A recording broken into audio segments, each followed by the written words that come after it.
तो आदाब, नमस्कार, गुड इवनिंग, सत श्री अकाल। एक बार फिर आप तमाम लोगों का स्वागत है क्राइम तक की कहानी के इस एपिसोड में। उम्मीद है पूरी फैमिली अच्छी होगी, अपना ख्याल रख रही होगी। आज की कहानी शुरू करूं उससे पहले आपको एक अपडेट दे दूं। सुप्रीम कोर्ट से जो खबर आई है बिल्किस बानो, उस केस की जो पूरी कहानी आपको सुनाई थी कि कैसे 11 जो आरोपी थे, बल्कि सज़ा याफ्ता, जिनके ऊपर बिल्किस और 4 महिलाओं के साथ बलात्कार करने और 7 लोगों के कत्ल का इल्ज़ाम था और जिनको 15 अगस्त को गुजरात की माफ़ी नीति के तहत छोड़ दिया गया था। तो ऐसे बहुत सारे लोग सुप्रीम कोर्ट और चीफ जस्टिस से अपील की थी। उसके बाद सुप्रीम कोर्ट में आज उसकी सुनवाई हुई और सुप्रीम कोर्ट ने इस जिन लोगों ने अपील दायर की, इस रिहाई के ख़िलाफ़, उस पर गुजरात सरकार और सेंट्रल गवर्नमेंट इन दोनों को नोटिस भेजकर पूछा है कि आपने इन्हें रिहा क्यों किया है। और सुप्रीम कोर्ट अब ये देखेगी कि इनकी रिहाई में तमाम नियम कायदे कानून का पालन किया गया है या नहीं, इनको रिहा किया जाना चाहिए या नहीं। और अब इसकी सुनवाई की तारीख भी अगली दे दी है, तो अगली सुनवाई होगी और सुप्रीम कोर्ट की तरफ से नोटिस जारी कर दिया गया है। तो ये मामला मुझे लगता है कि अभी थोड़ा आगे जाएगा। अब सुप्रीम कोर्ट का जो फैसला होगा इनकी रिहाई पर, कि क्या इनकी रिहाई सही है या फिर इन्हें वापस जेल भेजना है, उसके लिए हमें थोड़ा इंतज़ार करना पड़ेगा। ये तो रही अपडेट। दूसरा ये कि ऐसी तमाम कहानियाँ आप कुकू FM ऐप पर भी सुन सकते हैं, अपने मनपसंद की कहानियाँ जो मैं लगातार आपको बताता हूँ। और क्राइम तक फैमिली के लिए क्राइम 50 है, डिस्क्रिप्शन पे लिंक है, आप ज़्यादा से ज़्यादा जानकारी ले सकते हैं। ऐसी तमाम कहानियों में चंबल घाटी, डकैत एंड पुलिस, ये भी एक कहानी है, तो आप सुनिए, मज़े लीजिए। और बाकी अपने मनपसंद की कहानियाँ भी आप कुकू FM ऐप पर सुन सकते हैं। अब आते हैं आज की कहानी के ऊपर। आज की कहानी एक ऐसी लड़की, फिर उसके बाद एक महिला की कहानी है जिसने एक साधारण परिवार में जन्मा। उसके बाद उसने अपनी करियर की शुरुआत की एक हरियाणवी दूरदर्शन के प्रोग्राम में एंकरिंग से। फिर जी टीवी पे उसने एक सीरियल में काम किया, फिर छोटे मोटे सीरियल में, फिर पंजाबी और हरियाणवी म्यूज़िक एल्बम में। मैं बात कर रहा हूँ सोनाली फोगाट की, टिकटॉक स्टार। फिर आगे चलकर पॉलिटिक्स, बीजेपी ज्वाइन किया और 2019 में हरियाणा का विधानसभा चुनाव भी लड़ा आदमपुर से, हालांकि वो हार गई। सोनाली फोगाट की पूरी कहानी सुनाऊं उससे पहले मैं आपको बताऊं कि सोनाली फोगाट को मैं बहुत करीब से जानता था एक ज़माने में। उसकी वजह ये थी कि तब हमारा एक वीकली शो आया करता था जुर्म, आज तक पर, और उस जुर्म के लिए हम लोग कई बार रिक्रिएशन किया करते थे। रिक्रिएशन मीन्स ऐसी बहुत सारी चीज़ें। क्राइम में ये होता है कि अगर आप सही टाइम पे, मौके पे नहीं पहुँचे सीन ऑफ क्राइम पे, तो क्राइम सीन धुल जाता है, साफ़ हो जाता है, तो फिर आपके पास दिखाने के लिए कुछ बचता नहीं है। तो ऐसी बहुत सारी क्राइम की खबरें होती हैं जिसमें हमें विजुअल नहीं मिल पाता, विजुअल का सपोर्ट नहीं मिल पाता। तो उसकी भरपाई के लिए हम लोग रिक्रिएशन करते हैं, वैसे ही कैरेक्टर, वैसे ही सीन क्रिएट करते हैं जैसे फिल्मों में होता है। फिर बाद में वारदात में भी ऐसे बहुत सारे स्पेशल शोज़ बनाए जिसमें रिक्रिएशन किया, और भी स्पेशल शोज़ बनाए। तो उस वक्त एक राजेश दुआ हुआ करते थे जो दिल्ली में, जो तमाम एक्टर्स के बीच में कोऑर्डिनेटर का काम करते थे। तो बड़े अच्छे इंसान भी हैं राजेश दुआ। तो उन्हीं के ज़रिए बहुत सारे एक्टर एक्ट्रेस हमें मिलते थे जिनको शूट करते थे, जिनके ऊपर हम लोग अपने शोज़ बनाते थे। तो उन्हीं में एक थी सोनाली फोगाट। और सोनाली फोगाट ने जुर्म और वारदात के लिए अनगिनत बार रिक्रिएशन किया, बहुत बार। हमारी टीम में तंसीम हैदर, उसने सबसे ज़्यादा किया सोनाली फोगाट के साथ अलग अलग लोकेशन पे शूट। सुप्रतीम बनर्जी ने भी किया, कुणाल सिंह चौहान थे एक मेरी टीम में, उन्होंने किया। तो हमारा ये था कि बहुत सारे वारदात और जुर्म में सोनाली फोगाट ने एक्टिंग की, काम किया। और उसी सिलसिले में अक्सर मुलाकात भी होती थी उस वक्त। हालांकि बाद में ये सिलसिला ख़त्म हो गया क्योंकि फिर रिक्रिएशन का दौर थोड़ा ख़त्म हो गया। तो पर्सनली भी मैं सोनाली फोगाट को जानता, और जितनी मेरी अभी भी जितनी मुलाकातें हैं वो हमेशा हंसती मुस्कुराती, और क्या सीन है, क्या रोल है, क्या ख़बर है, और क्राइम की स्टोरी में दिलचस्पी भी थी। तो वो सारी चीज़ें मुझे याद हैं। तो सोनाली फोगाट लगातार बहुत बार मिली शूट के सिलसिले में। और जब अभी लास्ट अचानक मंडे और ट्यूसडे को सोनाली फोगाट की मौत की खबर आई तो थोड़ी देर के लिए मुझे भी यकीन नहीं हुआ। अब शुरुआत में यही थी कि दिल का दौरा पड़ने से मौत हुई है, लेकिन धीरे धीरे अब बहुत सारी चीज़ें निकल कर सामने आ रही हैं। तो आज कोशिश है कि आपको सारी वो चीज़ें जो सोनाली की ज़िंदगी और मौत से जुड़ी हुई हैं आपके सामने रखूँ। सोनाली फोगाट हरियाणा की रहने वाली, और एक इनके भाई और बहन, इनकी शादी बहुत पहले हुई थी, लेकिन 2016 में सोनाली के हस्बैंड की फार्म हाउस पे रहस्यमय हालत में मौत हो गई थी। इनकी एक बेटी है जो अभी पढ़ाई कर रही है। तो सोनाली फोगाट, जैसे मैंने बताया कि अपने पहले दूरदर्शन से, फिर सीरियल से, फिर म्यूज़िक एल्बम, इन सब से शुरुआत की। लेकिन असल में सोनाली फोगाट को जो मशहूरियत मिली, जिससे पॉपुलर हुई, वो टिकटॉक के आने के बाद। टिकटॉक पे वो बहुत सारे वीडियोस बनाते थे जिसके काफ़ी व्यूज़ आते थे। और फिर उसकी टिकटॉक की वजह से, हालांकि वो विवादों में भी नहीं, एक बार एक शख्स को उन्होंने, एक मार्केट एसोसिएशन का कोई शख्स था, उसकी सरेआम जूतों से पिटाई कर दी थी और पूरा वीडियो सोशल मीडिया पे वायरल हो गया था, जिसमें बाद में केस भी दर्ज हुआ दोनों तरफ से। लेकिन टिकटॉक की वजह से बाद में बिग बॉस 14 में उनको वाइल्ड एंट्री कार्ड से बुलाया गया और वो हालांकि जल्दी निकल गई बिग बॉस के घर से, लेकिन जितने दिन भी रही तो लोगों ने उनके अंदाज़ को पसंद भी किया था। अब सोनाली फोगाट उसके बाद बीजेपी में 2008 में ही ज्वाइन किया था। हरियाणा की महिला मोर्चा की वो उपाध्यक्ष भी थी। फिर उसके बाद धीरे धीरे राजनीति में रहीं और कहते हैं कि अच्छा खासा अपना मकाम बना लिया था। 2019 में आदमपुर विधानसभा क्षेत्र से चुनाव लड़ा और वो हार गई। कुलदीप बिश्नोई थे उस वक्त, जो अब खुद बीजेपी में आ चुके हैं, और उन दोनों के बीच में भी उस वक्त काफ़ी कुछ वाद विवाद रहता था। बाकी अब सब कुछ ठीक चल रहा था, एक्टिंग वैक्टिंग चल रही थी, गाना वाना, एल्बम सब कुछ निकल रहा था। अभी इसी 22 तारीख, बल्कि 20 तारीख तक ये था कि वो गुरुग्राम में थी, दिल्ली के पास, जो पुराना गुड़गांव, और किसी सिलसिले में, और ये था उसके बाद उनको चंडीगढ़ जाना था। लेकिन अचानक फिर वो घर वालों को बताती हैं कि मुझे गोवा जाना है किसी काम के सिलसिले में, और वो मंडे को गोवा पहुंच जाती हैं।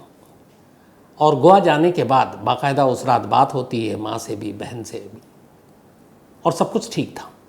लेकिन फिर ट्यूसडे की सुबह 8:30 बजे के करीब उनका एक जो पीए है वो फ़ोन करता है फोगाट के भाई को और कहता है कि एक शूटिंग के दौरान सोनाली की मौत हो गई। ये सुनकर परिवार घबरा जाता है, उसके बाद गोवा भागता है।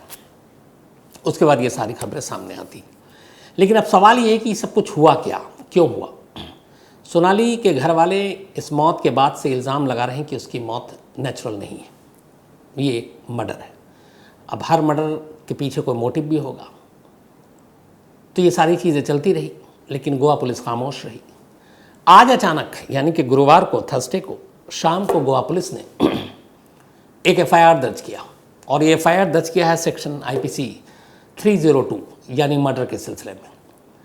गोवा पुलिस की पूरी एफआईआर की कॉपी है मेरे पास, बहुत लंबा चौड़ा एफआईआर नहीं है। उसमें यह है कि चूँकि भाई ने सोनाली के एक शिकायत दी थी कल, तो उसी शिकायत को सामने रखते हुए हमने ये एफआईआर दर्ज की। अब जो भाई ने शिकायत दी वो अपने आप में काफ़ी कुछ कहता है, और अगर ये सच है तो फिर ये मामला बहुत ही गंभीर और सीरियस है। जो भाई हैं रिंकू, सोनाली फोगाट के, उन्होंने अपनी जो एफआईआर दी है, वहाँ के एक थाना अंजुना पुलिस स्टेशन है गोवा में, नॉर्थ गोवा में, वहाँ पे ये कंप्लेंट दी है। कंप्लेंट की पूरी कॉपी मेरे पास है। पहले आपको कंप्लेंट मैं पढ़ाता हूँ, इसलिए कि इस कंप्लेंट में ही आधी कहानी है, तो उसको सुनना ज़रूरी है। तो ये लिखते हैं, थाना अंजुना एसएचओ साहब, मैं रिंकू ढाका, ये सोनाली फोगाट के भाई हैं, गांव भूतन कला, ज़िला फतेहाबाद, हरियाणा का रहने वाला। मेरी बहन सोनाली फोगाट पिछले 15 सालों से फिल्मों में एक्ट्रेस के रूप में और राजनीति में बीजेपी में एक सक्रिय कार्यकर्ता के तौर पर काम करती थी, और 2019 में सोनाली फोगाट ने बीजेपी की तरफ से आदमपुर विधानसभा से चुनाव लड़ा था, जो इस चुनाव के दौरान मेरी बहन सोनाली फोगाट के पास एक कार्यकर्ता के रूप में सुधीर सांगवान, जो रोहतक निवासी है, ये आता है और मिलता है। और इसके बाद अब आगे लिखा है कि हिसार के पास बाद में फिर सुधीर जो है मेरी बहन के साथ एक पीए के तौर पे काम करने लगता है। फिर एक रोज़ सुधीर के बारे में मेरी बहन शिकायत करती है और वो कहती है कि मुझे खाने में कुछ मिला कर दिया गया है, जिस कारण मेरे शरीर में बेचैनी और घबराहट बढ़ रही है। और बताया कि साल 2021 में मेरे घर में संतनगर हिसार में जो चोरी हुई थी, वो चोरी सुधीर सांगवान ने अपने दोस्त के साथ मिलकर की थी, जिस बारे में कल हिसार आकर हिसार पुलिस को बताऊंगी और सुधीर को कड़ी सज़ा दिलाऊंगी। और कहा कि लगभग 3 साल पहले, ये जो 2021 की चोरी की बात है, ये गोवा में बता रही हैं सोनाली अपने भाई को, यानी 22 तारीख और 21 तारीख को। साथ ही एक सबसे अहम बात जो इस शिकायत में लिखी है भाई ने, वो ये कि लगभग 3 साल पहले सुधीर सांगवान ने संत नगर हिसार में मेरे घर पर खाने में नशीला पदार्थ मिलाकर मेरे साथ बार बार दुष्कर्म किया था, यानी रेप किया था, जिसकी सुधीर सांगवान ने वीडियो बना ली थी। जो मेरे साथ दुष्कर्म करने का वीडियो को वायरल करने की धमकी देकर मुझे ब्लैकमेल करता था, जो वो कहता था मुझसे वही करवाता था। जिसके बाद सुधीर सांगवान ने वीडियो वायरल की धमकी देकर मेरे साथ कई बार दुष्कर्म किया और कहा कि अगर तुमने इस बारे में कहीं पर कुछ बताया तो मैं तुम्हारे फिल्मी करियर और राजनीतिक करियर दोनों खत्म कर दूंगा। जिसके बाद से ही सुधीर सांगवान ने मुझ पर इतना दबाव बना दिया कि मैंने अपने घर वालों और रिश्तेदारों के डर के कारण बातचीत करना बंद कर दिया था। जो मेरे दोनों फ़ोन, प्रॉपर्टी के कागजात, ATM कार्ड, घर की सभी चाबियाँ सुधीर सांगवान अपने पास ही रखता था। जिसके बाद सोनाली फोगाट ने अमन को बतलाया कि सुधीर सांगवान अपने दोस्त सुखविंदर के साथ मिलकर कुछ भी गलत कर सकता है। फिर एकदम फ़ोन काट दिया। उसी रात को मेरी बहन सोनाली फोगाट की बात मेरी माँ से भी हुई और फ़ोन पर मेरी माँ को बताया कि सुधीर ने मुझे खाना खिलाया। जिसके बाद मेरे शरीर में बेचैनी और घबराहट बढ़ गई है और शरीर कमज़ोर पड़ता जा रहा है। फिर सोनाली का फ़ोन एकदम से कट गया। फिर दिनांक 23/8/2022 समय करीब सुबह 8:30 बजे सुधीर सांगवान का मेरे बड़े भाई वतन के पास फ़ोन आया कि आपकी बहन सोनाली फोगाट का फिल्म की शूटिंग के दौरान मौत हो गई है। सूचना पाकर मैं अपने परिवार के सदस्यों के साथ गोवा आया और यहाँ पर अपने तौर पर पता किया तो यहाँ पर किसी प्रकार की कोई फिल्म की शूटिंग नहीं थी और ना ही फिल्मी शूटिंग का पहले से कोई प्रोग्राम था। मेरी बहन सोनाली फोगाट ने हमें चंडीगढ़ में ही रुकने का कार्यक्रम बताया था, जो सुधीर सांगवान और सुखविंदर उपरोक्त ने मिलकर मेरी बहन सोनाली फोगाट की हत्या की, उसकी संपत्ति हड़पने और राजनीतिक षड्यंत्र के तहत की है। इस हत्या में सुधीर सांगवान और सुखविंदर उपरोक्त के अलावा अन्य लोग भी शामिल हैं, जो सुधीर सांगवान और सुखविंदर वान्य के खिलाफ कार्रवाई करके सख्त से सख्त सज़ा दिलाई जाए। रिंकू सन ऑफ महावीर सिंह, वासी भूतल कला, हरियाणा। ये कंप्लेंट की कॉपी है जो कल अंजना पुलिस स्टेशन को दिया गया, अंजुना पुलिस स्टेशन। अब इस कंप्लेंट के बाद, इस कंप्लेंट की खास बात 2 चीज़ें हैं। पहली कि गोवा में कोई फिल्म की शूटिंग नहीं थी। भाई ने कहा कि जब हम पहुंचे तो वहाँ कोई शूटिंग नहीं चल रही थी। दूसरी, जो खबर दी कि तुम्हारी बहन की मौत हो गई शूटिंग के दौरान, तो उसने कहा कि जब शूटिंग ही नहीं थी तो फिर शूटिंग के दौरान मौत कहाँ से होगी। सुधीर सांगवान PA है, उसके ऊपर इल्ज़ाम है और सुधीर सांगवान का दोस्त है सुखविंदर, उनके ऊपर इल्ज़ाम है। अब सवाल ये है कि अचानक गुरुग्राम से सोनाली गोवा क्यों गई। उसका कोई प्रोग्राम नहीं था और 22 को वो पहुँच गई। 22 को उसने एक होटल में चेक इन किया। रात को अपनी माँ और बहन से बात की और कहती है कि मैं बिल्कुल ठीक थी, लेकिन जैसे ही खाना खाया मेरी तबीयत ख़राब हो रही है और मेरे शरीर में कमज़ोरी आ रही है, हाथ पैर काँप रहे हैं। और ये बात इनके घर वालों का कहना है कि पिछले कुछ महीने से हो रहा है। जब भी ये खाना खाती तब सोनाली को कुछ तकलीफ़ होती। और ये कब से हो रहा है। एक बार सोनाली के घर पे चोरी हुई, उसके बाद से बहुत सारे जो रसोई कुकी सब थे, इन सबको हटा दिया गया। और सुधीर जो है सांगवान, अब उसी ने जिम्मेदारी ले ली खाने से लेकर सब कुछ सोनाली का।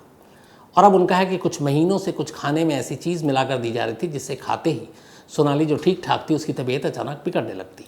तो क्या वो स्लो पॉइजन यानी धीमा जहर या कुछ और है, ड्रग्स है, क्या चीज़ थी वो मालूम नहीं। दूसरा, वो गोवा अचानक क्यों गई, जबकि उसने कहा था कि कोई शूटिंग है, लेकिन वहाँ कोई शूटिंग नहीं थी, ना कोई म्यूज़िक एल्बम की शूट थी। तो ये झूठ क्यों। तीसरा, सुधीर ने उसके भाई से झूठ क्यों बोला कि यहाँ पर शूटिंग के दौरान मौत हुई, जबकि शूटिंग का नामो निशान नहीं। अब ये सारे सवाल थे। इसके बाद खैर पुलिस ले गई पोस्टमार्टम के लिए लाश को। अब ये कंप्लेंट कर मिला। आज गोवा पुलिस के DGP ने कहा कि हमने 302 के तहत मर्डर का केस दर्ज कर लिया है। अब यहाँ ये एक टेक्निकल चीज़ है, यहाँ समझना ज़रूरी है कि गोवा पुलिस ने FIR जो दर्ज की है उसका मतलब ये नहीं है कि गोवा पुलिस अब मान चुकी है कि सोनाली का कत्ल हुआ है। खुद DGP ने कहा कि हमने ये 302 यानी हत्या के तहत मुकदमा इसलिए दर्ज किया ताकि उनके फैमिली वालों को हम ये यकीन दिला सकें कि हम किसी भी तरह से कोई जांच में कोताही नहीं बरतेंगे। फिलहाल हमने हत्या का मुकदमा तो दर्ज कर लिया, लेकिन आगे की कार्रवाई या पोस्टमार्टम रिपोर्ट जब सामने आ जाएगी उसके बाद ही करेंगे, ताकि क्लियर हो सके कि मौत की वजह क्या है। क्योंकि शुरुआत में गोवा पुलिस ने खुद कहा कि जो सिम्टम थे और बाकी चीज़ें थी वो दिल का दौरा पड़ने से मौत लग रहा था। लेकिन अब भाई के इस कंप्लेंट के बाद और ये कि बार बार खाना खाने के बाद ही ऐसा क्यों होता है, ये सारी चीज़ें। एक तीसरा ड्रग्स का भी एंगल है कि क्या इस मौत के पीछे ड्रग्स, अनजाने में दिया गया ड्रग, जानबूझकर ड्रग्स का ओवरडोज, और या फिर खुद ड्रग का सेवन। इन पहलुओं से भी गोवा पुलिस इस मामले की जांच कर रही है। अब पोस्टमार्टम आज हुआ, क्योंकि घर वालों का ये था कि पहले एम्स या किसी और जगह पे पोस्टमार्टम हो, लेकिन गोवा में बाकायदा डॉक्टरों का एक पैनल बना, एक बोर्ड बना और कैमरे की निगरानी में ये पूरा पोस्टमार्टम अंजाम दिया गया। सोनाली के घर वालों का कहना है कि सोनाली का चेहरा और कान का जो नीचे का हिस्सा इस साइड का वो नीला पड़ा हुआ था।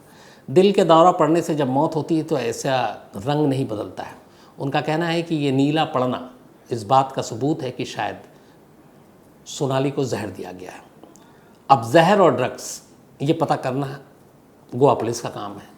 अब गोवा पुलिस ने पोस्टमार्टम जो किया है उसकी शुरुआती रिपोर्ट भी आई है। सोनाली के शरीर पर कुछ जख्म और चोट के निशान मिले। अब सवाल है कि ये कैसे निशान है, इनका मौत से क्या ताल्लुक़ है? क्या सोनाली के साथ हाथापाई हुई? क्या सोनाली को पीटा गया? क्या सोनाली के साथ ज़बरदस्ती की गई? ये वो सारी चीज़ें हैं जो फाइनल जब रिपोर्ट आएगी, हालांकि जो पोस्टमार्टम रिपोर्ट पुलिस को सौंपी गई है गोवा पुलिस को, उसमें मौत का रीज़न फ़िलहाल क्लियर नहीं है कि ये मौत किस वजह से हुई। अब सबसे इम्पॉर्टेंट है इस पूरे मामले में कि अगर ड्रग्स या बाकी चीज़ों की वजह से ये मौत हुई है तो वो तभी पता चलेगा जब विसरा की रिपोर्ट सामने आ जाएगी। अब विसरा और बाकी चीज़ों का सैंपल रख लिया गया, लेकिन इसकी रिपोर्ट इतनी जल्दी आती नहीं, थोड़ा वक्त लगता है। हरियाणा के चीफ मिनिस्टर मनोहर लाल खट्टर ने आज गोवा के सीएम से बात की और गोवा के डीजीपी से भी बात की और उन्होंने ये कहा है कि गोवा पुलिस से उन्होंने गुजारिश की है कि जो आप विसरा की जांच कर रहे हैं उसका एक नमूना सैंपल का आप हमें भी दे दीजिए, हम चंडीगढ़ में भी इसकी जांच कराएंगे क्योंकि उनके परिवार वालों को भरोसा हो जाएगा। तो डीजीपी ने भरोसा दिया है। तब हो सकता है कि सोनाली के विसरा की जांच गोवा में भी हो और चंडीगढ़ में भी हो, अलग अलग फॉरेंसिक लैब में। अब पुलिस ने जो मामला एफआईआर दर्ज किया है उसमें लेकिन अक्यूज्ड आरोपी के तौर पर भी 2 नाम दर्ज किए हैं। उनमें से एक यही है, सोनाली फोगाट का पीए सुधीर सांगवान और दूसरा सुखविंदर। लेकिन अभी इन्हें गिरफ्तार नहीं किया गया, लेकिन इनको रोक कर रखा गया है कि जब तक पोस्टमार्टम रिपोर्ट ना आ जाए और जांच पूरी नहीं हो जाए तो वह जा नहीं सकते, क्योंकि दोनों मेन अक्यूज के तौर पर नाम लिखाया गया है। अब पोस्टमार्टम रिपोर्ट, जिस होटल में सोनाली रुकी थी वहाँ के सीसीटीवी फुटेज और बाकी चीज़ें हाल फिलहाल में क्या हुई, इन सब कड़ियों को जोड़ने के बाद ही किसी नतीजे पर पहुँचा जा सकेगा कि सोनाली फोगाट की जो मौत है वो साजिश है, कत्ल है, हादसा है, जहर की वजह से है, ड्रग्स की वजह से है या कुछ और है। अब जो कंप्लेंट है उसमें एक चीज़ और इम्पोर्टेंट है, वो ये है कि 3 साल पहले कोई नशीली चीज़ खिलाकर सोनाली के साथ इसी उनके पीए ने, सुधीर सांगवान ने रेप किया। न सिर्फ रेप किया बल्कि उसके वीडियो भी बना लिए और उसके बाद से उस वीडियो को आम करने के लिए धमकी देकर कि इसको सोशल मीडिया पे डाल देंगे, जिससे तुम्हारी जो सोशल मीडिया एक्ट्रेस हो, काम करती हो, टिकटॉक स्टार से लेके फिर पॉलिटिक्स में हो, तो ये सब कुछ ख़त्म हो जाएगा। तो सुधीर सांगवान सोनाली के घर वालों के हिसाब से पहले रेप करता है और उसके बाद उस वीडियो के नाम पे ब्लैकमेल करता है और फिर उस वीडियो को ही नाम पर आगे कई बार और रेप करता है और फिर उसकी सारी चीज़ों पे खुद नज़र रखता है, उसके एटीएम कार्ड से लेके प्रॉपर्टी है सब कुछ। और ये है कि उसके बाद इतनी डर गई सोनाली की फिर वो जो सुधीर कहता वो वही करती थी। तो अब ये भी इस जांच में पूरी बात सामने आएगी कि क्या 3 साल पहले ऐसा हादसा हुआ था, रेप हुआ था और ये धमकी दी जा रही थी। फिर ये भी सवाल है कि सोनाली उस वक्त चूँकि पॉलिटिक्स में भी पावरफुल, हरियाणा में विधानसभा का चुनाव आप लड़ रहे हैं, तो कभी पुलिस में कंप्लेंट नहीं दी, क्यों? ये सारी चीज़ें भी जो हैं अब जांच पे आएंगी और अगर कोई ऐसा विजुअल या वीडियो है जिसके नाम पे ब्लैकमेल किया जा रहा था उसकी भी तफ्तीश होगी। तो कुल मिलाकर अभी कहानी ये है कि सोनाली की मौत का सच क्या है, इस पे दावे से कुछ नहीं कहा जा सकता। पहली चीज़ तो पोस्टमार्टम रिपोर्ट ही इस पर रोशनी डालेगी कि मौत की असली वजह क्या है और जो मौत का रीज़न है वो अभी तक पुलिस को भी नहीं मालूम है, न बताया गया। क्योंकि जैसा मैंने कहा कि अगर ये जहर की वजह से मौत है तो फिर उसके लिए विसरा की रिपोर्ट का इंतज़ार करना पड़ेगा और कोई और वजह है तो उसके लिए भी फिर पूरी डिटेल में जो रिपोर्ट आएगी उसका इंतज़ार करना पड़ेगा। और इसीलिए गोवा पुलिस अभी खामोश है और एफआईआर दर्ज करने के बावजूद अभी कार्रवाई नहीं कर रही है, ताकि पहले एक बार वो क्लियर हो जाए कि इस मौत के पीछे की कहानी क्या है। तो जैसे ही मौत के पीछे की कहानी आएगी वजह सामने आएगी। लेकिन कुल मिलाकर 42-43 साल की उम्र सोनाली फोगाट की और जिस तरीके से ये मौत हुई और उसको लेकर सवाल उठ रहे हैं वो बेहद अफसोसनाक है अपने आप में। तो इंतज़ार करना चाहिए हम लोगों को भी गोवा पुलिस की रिपोर्ट का, जांच रिपोर्ट का, और ख़ास तौर पर डिटेल पोस्टमार्टम रिपोर्ट का कि उसमें क्या कुछ कहा जाता है और क्या कुछ है उसमें, और तभी जो है सोनाली की मौत का सच शायद पुख्ता तौर पर हम लोग एक दूसरे को बता पाएंगे और समझ सकेंगे। तो ये थी सोनाली की रहस्यमयी मौत पर पूरी डिटेल, जितनी मेरी जानकारी थी आपसे मैंने साझा की। अब ख़त्म करूं उससे पहले वही अपना सिलसिला।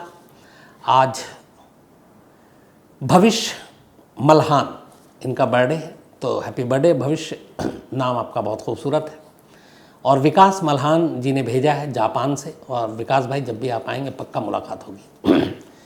इसके अलावा मुस्तफ़िज़ुर रहमान आरिफ, इनका भी आज जन्मदिन है। ये बांग्लादेश के बॉलर जैसे लग रहे हैं मुझे, असम से हैं, तो हैप्पी बर्थडे मुस्तफ़िज़ुर रहमान साहब। साथ ही लबरा, इनका भी आज जन्मदिन है, ये भी नाम बड़ा अनोखा है, तो हैप्पी बर्थडे लबरा। और बिस्मिल्लाह ने भेजा गाज़ीपुर से। इसके अलावा कन्हैया वर्मा, इनका भी आज बर्थडे है, तो हैप्पी बर्थडे कन्हैया वर्मा साहब। और इनके दोस्त हैं सावन वर्मा, उन्होंने भेजा और उन्होंने साथ में एक लाइन लिखी कि ज़रूर बोलना, और वो लाइन ये है, सावन ने अपने दोस्त के लिए लिखा है जो जिनका आज बर्थडे है, कन्हैया शर्मा। वो लिखते हैं कि उनको कह दीजिएगा कि बेशर्म तू भी कभी विश कर दे मुझे। तो कन्हैया साहब, जैसे आपके दोस्त सावन ने आपको विश किया है, तो कभी आप भी इनको बर्थडे विश कर दिया कीजिए। इसके अलावा दिलीप प्रधान जी हैं, हैप्पी बर्थडे आपको दिलीप साहब। और अभय ज्योति प्रधान, उनके पिता हैं, ये फादर हैं। साथ ही शुभम सिंह, इन्होंने आज पूछा था बिल्किस बानो अपडेट, मैंने शुरू में आपको बताया सुप्रीम कोर्ट ने नोटिस जारी कर दिया है गुजरात सरकार और सेंट्रल गवर्नमेंट को। मोहम्मद शाहनवाज पटना की एक गर्ल की स्टोरी सुनना चाहते हैं जिसे गोली मारी गई थी।